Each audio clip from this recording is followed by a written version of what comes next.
നിലയ്ക്കൽ പമ്പയിൽ സന്നിധാനത്തിൽ എല്ലാം വിരിവയ്ക്കാനും വരുന്ന ഭക്തർക്ക് ദർശനം നടത്താൻ സൗകര്യപ്രദമായ സാഹചര്യങ്ങൾ ഒരുക്കിയ പുതിയ പശ്ചാത്തലം എല്ലാവരിലും സംതൃപ്തി ഉളവാക്കുന്ന സാഹചര്യമായി. മറ്റൊന്ന്, നമ്മുടെ എല്ലാ പാതകളും ഗതാഗത യോഗ്യമാക്കിയിരുന്നു. അതേപോലെ തന്നെ നമുക്ക് ട്രാഫിക് KSRTC ബസ്സുകൾ പമ്പയിൽ വരെ ലോങ് സർവീസ് ഉൾപ്പെടുത്തുന്ന സാഹചര്യമുണ്ടായി. ബഹുമാനപ്പെട്ട കേരള ഹൈക്കോടതി നമുക്ക് ചെറുവാഹനങ്ങൾ പമ്പയിൽ വരാനുള്ള അനുമതി തന്നതോടുകൂടി അതും വലിയ സൗകര്യങ്ങൾ ഒരുക്കി.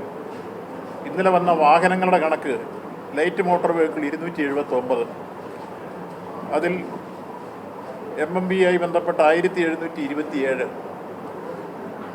അതിൽ ഹെവി 1058, ഇങ്ങനെ 3064 വാഹനങ്ങളാണ് ഇന്നലെ എത്തിച്ചേർന്നത്. KSRTC service chain service 368, long service 45 ഇന്നലെ എത്തിച്ചേർന്നത്.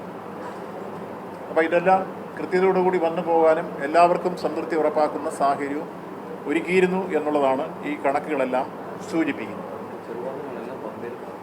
ചെറുവാഹനങ്ങളെല്ലാം പമ്പയിൽ പാർക്ക് ചെയ്യാൻ അദ്ദേഹം പറഞ്ഞു. ബഹുമാനപ്പെട്ട ഹൈക്കോടതി തന്ന നമുക്കൊരു അനുമതിയാണ് ചെറുവാഹനങ്ങൾ പമ്പയിൽ പാർക്ക് ചെയ്യുന്നതോടുകൂടി അതൊരു സൗകര്യമായി, വന്നവർക്കും സംതൃപ്തിയായി.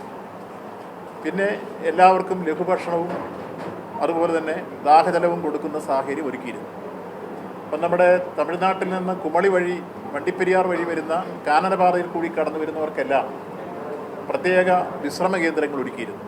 അവർക്ക് കുടിവെള്ളം, ചെറുഭക്ഷണം, ലഘുഭക്ഷണം, വൈദ്യസഹായം ഇതെല്ലാം ഏർപ്പെടുത്തിയിരുന്നു. അത് ഫോറസ്റ്റുകാരുടെ സഹായത്തോടു കൂടിയാണ് നമ്മളിതെല്ലാം ക്രമീകരിച്ചിരുന്നത്. അവർക്ക് വെളിച്ചവും വെള്ളവും ഭക്ഷണവും ഒക്കെ കൊടുക്കുന്ന സാഹചര്യങ്ങൾ ഉറപ്പാക്കാൻ കഴിയും. അപ്പോൾ അതിലെ കടന്നു വന്ന തീർത്ഥാടകർക്കും ഏറെ സംതൃപ്തിയായി ഇന്നലത്തെ അവരുടെ വരവും അവരുടെ സൗകര്യങ്ങളുമെല്ലാം അവർ എടുത്തു പറയുകയുണ്ടായി. പിന്നീട് നമുക്ക് പമ്പയിലും സന്നിധാനത്തിലും എല്ലാം പ്രത്യേകമായി മെഡിക്കൽ സർവീസ്, നിലവിലുണ്ടായിരുന്ന നമ്മുടെ ഹെൽത്ത് സർവീസിൻ്റെ ആതുരാലയങ്ങൾ അത് സന്നിധാനത്തിലുണ്ട്, പമ്പയിലുണ്ട്, നിലയ്ക്കലുണ്ട്. ഈ സൗകര്യങ്ങൾക്ക് പുറമേ 100 ഡോക്ടർമാരുടെ സേവനം തമിഴ്നാട്ടിൽ നിന്ന് നമുക്ക് ഉറപ്പാക്കിയത് അവരുടെ ഒരു ടീം വന്ന് പമ്പയിൽ ഒരു ആശുപത്രി നമ്മുടെ ഹെൽത്ത് ഡിപ്പാർട്ട്മെൻറ്റുമായി യോജിച്ച് അതിൻ്റെ പ്രവർത്തനങ്ങൾ ഏറ്റെടുക്കുകയാണ്. അവർ ഇപ്പോൾ സന്നിധാനത്തിലും ഇവിടുത്തെ ഹെൽത്ത് ഡിപ്പാർട്ട്മെൻറ്റുമായി യോജിച്ച് അവരുടെ സേവനം ഉറപ്പാക്കുന്നതിനുള്ള ദൗത്യം ഏറ്റെടുത്തിട്ടുണ്ട്. അത് മുൻ വർഷങ്ങളിൽ ഇല്ലാതിരുന്ന സാഹചര്യമാണ്.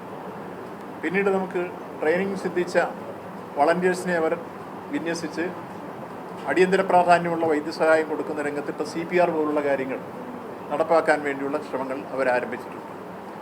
ഏറ്റവും കൂടുതൽ ഇന്നലെ ഇവിടെ ആദ്യം എത്തിച്ചേർന്ന ഒരു കീഴ്ശാന്തിക്ക് പൂജയ്ക്ക് വേണ്ടി വന്ന ഒരാളാണ്. അദ്ദേഹത്തിന് ചെസ്റ്റ് പെയിൻ പമ്പയിൽ വെച്ചുണ്ടായി, സന്നിധാനത്തിൽ വന്നു. അദ്ദേഹത്തെ വീണ്ടും പെട്ടെന്ന് തന്നെ ഹെൽത്ത് ഡിപ്പാർട്ട്മെൻറ്റും നമ്മുടെ മറ്റ് സേനാംഗങ്ങളും ചേർന്ന് റെഫർ ചെയ്ത് മറ്റ് ആധുനിക സംവിധാനങ്ങളുള്ള ആശുപത്രിയിലേക്ക് മാറ്റുകയുണ്ടായി. അതിനുള്ള സംവിധാനവും വളരെ ക്രമീകരിച്ച് മുന്നോട്ട് പോവുകയാണ്. അപ്പോൾ ഏതൊരു ഭക്തനും വിഷമം ഉണ്ടായാൽ അവർക്ക് പ്രൈമറി കിട്ടേണ്ട ട്രീറ്റ്മെൻറ്റ് കിട്ടും. വിദഗ്ധ ചികിത്സ വേണ്ടതിന് തൊട്ടടുത്ത് ജനറൽ ആശുപത്രിയുള്ള പത്തനംതിട്ട, കോന്നി, കാഞ്ഞിരപ്പള്ളി, കോട്ടയം മെഡിക്കൽ കോളേജ് ഇങ്ങനെയുള്ള എല്ലാ സൗകര്യങ്ങളും പ്രയോജനപ്പെടുത്താനുള്ള ക്രമീകരണം പൂർണ്ണമായി അതനുസരിച്ചുള്ള പ്രവർത്തനങ്ങൾ നടക്കും. വാട്ടർ അതോറിറ്റിയായി ബന്ധപ്പെട്ട് ദാഹജലം എല്ലാ സ്ഥലത്തും എത്തിക്കാൻ വേണ്ടിയുള്ള ശ്രമങ്ങൾ കൃത്യമായി നടന്നു. 2-3 സ്ഥലത്തുകൂടി കണക്ഷൻ കൊടുക്കാനുണ്ടായിരുന്നു, ഇന്നിപ്പോൾ രാവിലെ കൊടുക്കും. വൈദ്യുതി ബോർഡുമായി ബന്ധപ്പെട്ട് കൂടുതൽ സ്ഥലങ്ങളിലേക്ക് അവർ ഇന്നലെ 2 സ്ഥലത്തു കൂടി രാത്രി ഓഫ് ചെയ്യേണ്ട സ്ഥിതി വന്നു. അതെന്താണെന്ന് വെച്ച് കഴിഞ്ഞാൽ മറ്റ് പ്രശ്നങ്ങളുണ്ട്. പുതിയ കണക്ഷൻ കൊടുക്കുമ്പോൾ ഓഫ് ചെയ്തുകൊണ്ടേ കൊടുക്കുക, ആ നിമിഷ നേരങ്ങൾക്ക് വരുന്ന മാറ്റമാണ്. അതും ഇന്ന് പരിഹരിക്കപ്പെട്ടു എന്നുള്ള കാര്യം എടുത്ത് സൂചിപ്പിക്കുകയാണ്. അപ്പോൾ വൈദ്യുതിയായി, വണ്ടിയായി, വെള്ളമായി, അതുപോലെ ആതുര സേവന രംഗമായി, ഫോറസ്റ്റിൻ്റെ സഹായമായി, പിന്നെ നമ്മുടെ ലീഗൽ മെട്രോളജിയും ഫുഡ് സേഫ്റ്റിയും സപ്ലൈകോയും അവർ യോജിച്ചുള്ള ഒരു റെയ്ഡും ഓരോ ഭക്ഷണ സാധനങ്ങളെ സംബന്ധിച്ചുള്ള അതിൻ്റെ സേഫ്റ്റി ഉറപ്പാക്കാൻ ആവശ്യമായ ക്രമീകരണവും ഇന്നലെ തുടങ്ങി വെച്ച് അവരുടെ ജോയിൻറ്റ് ഇൻസ്പെക്ഷൻ ആരംഭിച്ചു. അത് അതിപ്രധാനമാണ്. 1 വില നിലവാരം പരിശോധിക്കുക, 2 ഭക്ഷണങ്ങളുടെ ഗുണനിലവാരം പരിശോധിക്കുക.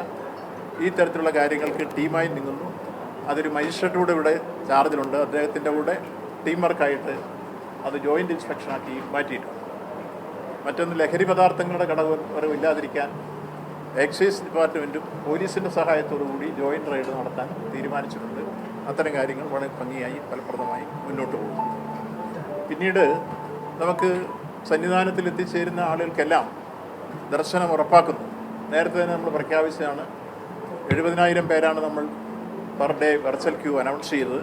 ഇന്നലത്തെ ഒരു അനുഭവം, പ്രത്യേകിച്ചും പോലീസ് നല്ല സുദീർഘമായ സേവനമായിരുന്നു ഇന്നലെ തുടങ്ങിയത്. ആ സുദീർഘമായ സേവനം ഇന്നലെ പോലീസ് ആരംഭിക്കുമ്പോൾ പോലീസിൻ്റെ ഇന്നലെ 1 മിനിറ്റിൽ 85 പേരെ വരെ കയറ്റിയ സന്ദർഭം.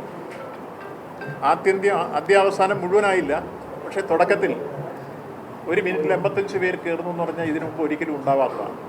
എന്നുവെച്ചാൽ ആധുനികമായി സംവിധാനം ചെയ്തത് പോലീസിന് സഹായകരമായി മാറി, പോലീസിൻ്റെ സേവനം ഉറപ്പിച്ചു. അങ്ങനെ വന്നപ്പോഴാണ് ഇന്നലെ അവർക്ക് 1 മിനിറ്റിൽ 85 പേരെ വരെ കയറ്റാൻ കഴിയും. അത് വൈകുന്നേരം കുറേ ലേറ്റായപ്പോൾ 75ലേക്കും 78ലേക്കും ഒക്കെ ചുരുങ്ങിയിട്ടുണ്ട്. അപ്പോൾ ശരാശരി എടുക്കുമ്പോൾ 80 നമുക്ക് ഇന്നലെ കയറ്റാൻ കഴിയും. അത് സൂചിപ്പിക്കുന്നത് നമ്മൾ ടാർഗറ്റ് ചെയ്ത രൂപത്തിൽ തന്നെ ഭക്തജനങ്ങളെ മുന്നോട്ട് കൊണ്ടുപോകാൻ കഴിയും എന്ന് ഇന്നലെ തെളിയിക്കുന്ന ഒരു സ്ഥിതിവിശേഷം പോലീസിൻ്റെ സേവനത്തിലുണ്ടായി എന്നുള്ളതാണ് ഏറ്റവും എടുത്തു പറയുന്നത്.